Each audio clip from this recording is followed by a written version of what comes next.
Never trust your shadow. It follows you everywhere. But what happens when it stops?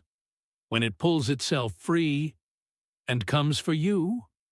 In the quiet farming town of Willow Creek, Kansas, life was simple. Until the shadows changed. At first, people thought they were just seeing things, a trick of the light or exhaustion. But soon, no one could deny it. The shadows were moving, detaching, roaming the fields and streets at night. And under the full moon, they were hungry. It started on a Wednesday evening, 2 weeks before the Harvest Festival. People in Willow Creek went about their routines, not realizing their lives were about to spiral into a waking nightmare. It began with small, odd occurrences. A farmer named Gerald Bates was the first to notice. He was finishing up chores as the sun dipped low, casting long shadows across his field. Gerald leaned on his shovel, wiping sweat from his brow, when he noticed something strange. His shadow didn't move. It stretched away from him, frozen as though it had a mind of its own. He blinked, shook his head, and turned to leave. That's when it twitched. Gerald froze. He glanced back, heart pounding. His shadow's arm bent, upward, as if reaching out. Then, slowly, it slithered away from his feet like oil spilling across the dirt. Gerald stumbled backward, breathing heavily. What the hell? He ran inside, locking the door behind him. That night, he didn't sleep. By morning, Gerald wasn't the only one who had seen something. At the local diner, hushed whispers spread like wildfire. Anna Lynn, a waitress, claimed her own shadow stayed behind after she left the kitchen. Stayed behind. Another man swore he saw his shadow standing outside his window the night before, and it had been staring in. But they all had one thing in common. No one wanted to admit it was real. Not yet. The next full moon was a week away, and that's when things escalated. Every night leading up to it, more people began experiencing strange encounters with their shadows.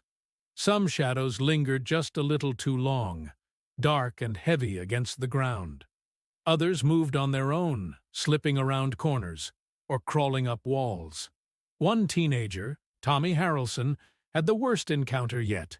He was skateboarding home after dark, cutting through the back roads where the streetlights were sparse.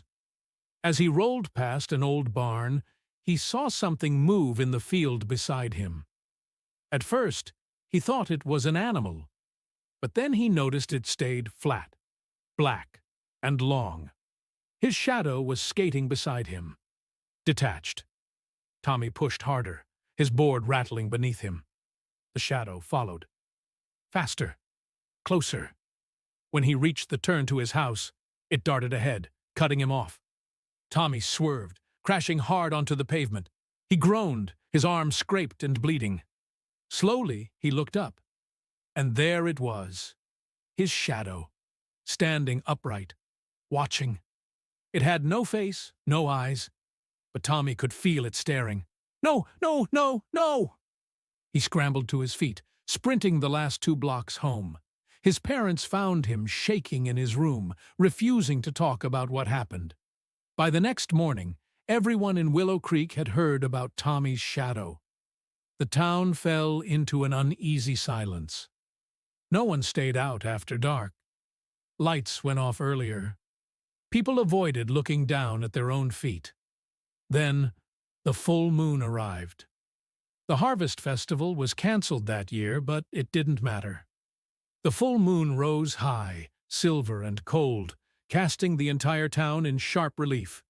That's when the shadows came alive. Not just 1 or 2, dozens, hundreds. At the Bates farmhouse, Gerald woke up to a loud creaking noise. He grabbed his shotgun and crept downstairs. What he saw froze him in place. His shadow, along with the shadows of his wife and children, standing in the living room. Upright. Moving toward him. Outside, chaos erupted. Shadows poured from houses, slipping out like dark water onto the moonlit streets. Families screamed as their own silhouettes turned against them, chasing them down, pulling at their clothes, clawing at their skin. Tommy's father, desperate to protect his family, tried to fight back. He swung a crowbar at his shadow, but it passed straight through, and then the shadow's arm shot forward, wrapping around his throat like a vice. "Run!" he croaked to his wife and son as the shadow dragged him backward into darkness. The streets of Willow Creek became a battleground. People ran for their lives, but the shadows were faster, stronger, and under the full moon, they were everywhere. At the town's church, a small group managed to barricade themselves inside. Among them were Anna Lynn, Tommy, and the Bates family. Anna whispered a theory to the group. "The moonlight's making them stronger. We have to wait until sunrise. They can't exist without us, right? They need us." But as the night dragged on, the group heard pounding against the walls, scratching at the windows. The shadows were coming for them. By the time the first light of dawn broke over Willow Creek, the town was unrecognizable. The streets were empty. Doors hung open. Silence reigned. Anna and the few survivors emerged from the church, trembling. The shadows were gone, slipping back to their rightful places. But the damage was done. Half the town was missing, swallowed by darkness. Tommy stared down at his feet. His shadow stretched out behind him, perfectly normal. But he couldn't shake the feeling that it was smiling.